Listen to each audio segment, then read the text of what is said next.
Assalamu alaikum. Aujourd'hui, je suis parti à la rencontre d'Éric Boyer qui a créé son entreprise environnementale dans la région d'Agadir. Il nous livre tous ses projets pour la Dépêche du Sud.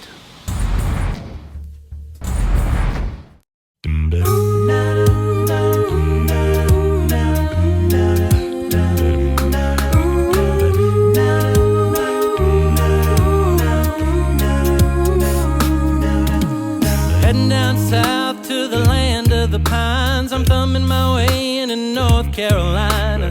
Staring up the road. Alors qu'est-ce qui m'a amené à investir dans la région Souss-Massa? C'est d'une part l'activité agricole et donc le fait que beaucoup de déchets sont générés par ces industries. Et puis le fait de la dynamique de la région et de sa qualité de vie. Pourquoi avoir investi dans la gestion de déchets? Déjà parce que c'est mon métier depuis 15 ans.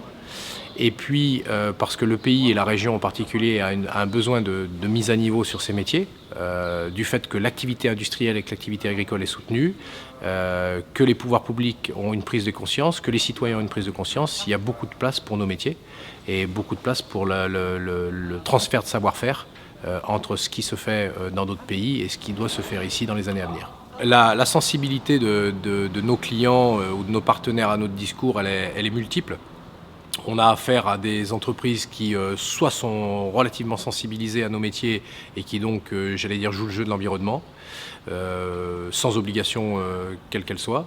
Soit on a affaire à des gens à l'autre extrême qui n'ont pas de sensibilité sur ces métiers-là, qui n'ont pas de sensibilité de fibre environnementale et qui donc pour l'instant sont dans un état d'attente, on va dire, et qui donc nous rejoindront ces filières plus tard avec l'évolution des choses. La base, ce sont les enfants.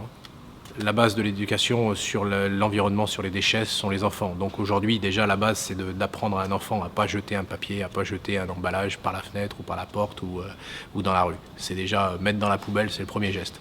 Quand on aura réussi à... Si les enfants d'aujourd'hui mettent dans une poubelle, ces enfants deviendront des chefs d'entreprise ou des citoyens qui traiteront correctement leurs déchets. Le déchet se travaille sur plusieurs générations. On est sur un travail qui n'est pas propre, qui n'est pas beau, mais effectivement quand on voit qu'ici nous on passe peut-être 500 tonnes de plastique par mois, c'est 500 tonnes qui ne seront pas dans la nature, c'est 500 tonnes qui ne seront pas dans les décharges, c'est 500 tonnes qui seront recyclées, et 500 tonnes c'est l'équivalent peut-être de 20 poids lourds, donc c'est énorme en termes de volume.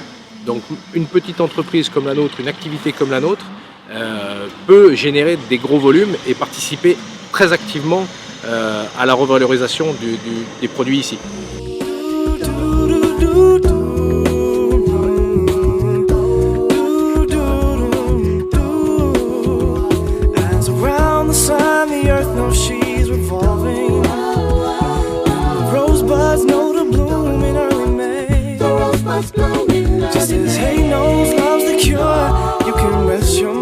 Comment les Gadiri vivent le zéro mica?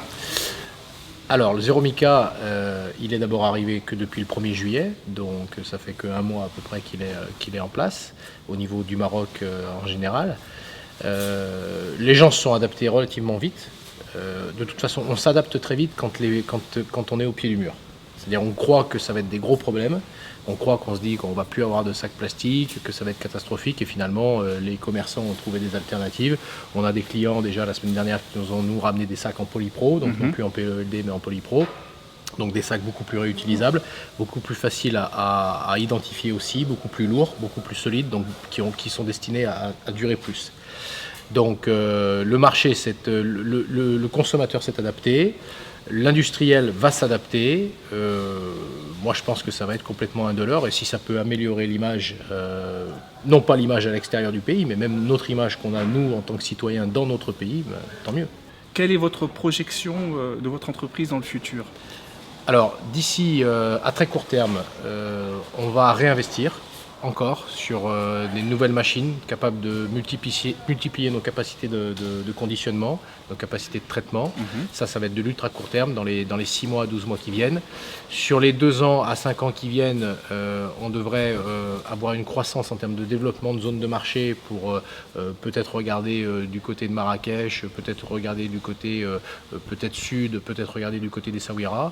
Et puis si on se prend à rêver un petit peu, on a a des ambitions bien sûr au niveau national parce que on pense que chaque région a ses spécificités et que chaque région a des besoins en termes de gestion de déchets. Le marché n'est pas mature, donc il y a encore du travail. Et vous, en tant que citoyen maintenant en Gadiri, comment vous êtes adapté, révélé à nos lecteurs et à nos... Alors plutôt bien, j'espère.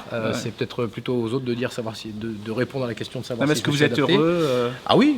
Moi, je suis installé depuis 4 ans avec ma famille à Agadir. C'est une ville qui est très agréable à vivre, un climat qui est très agréable à vivre, même si on se rend compte qu'il fait quand même relativement chaud pour travailler. Bon, on est en juillet. C'est une ville qui veut se renouveler. C'est une région qui a un potentiel. En tant que citoyen maintenant Gadiri depuis 4 ans, l'essentiel est de croire à ce développement et de participer en tant qu'industriel à ce développement. Parfait. Merci beaucoup Eric. Je vous en prie. Bonne journée. Et à la prochaine. Au revoir.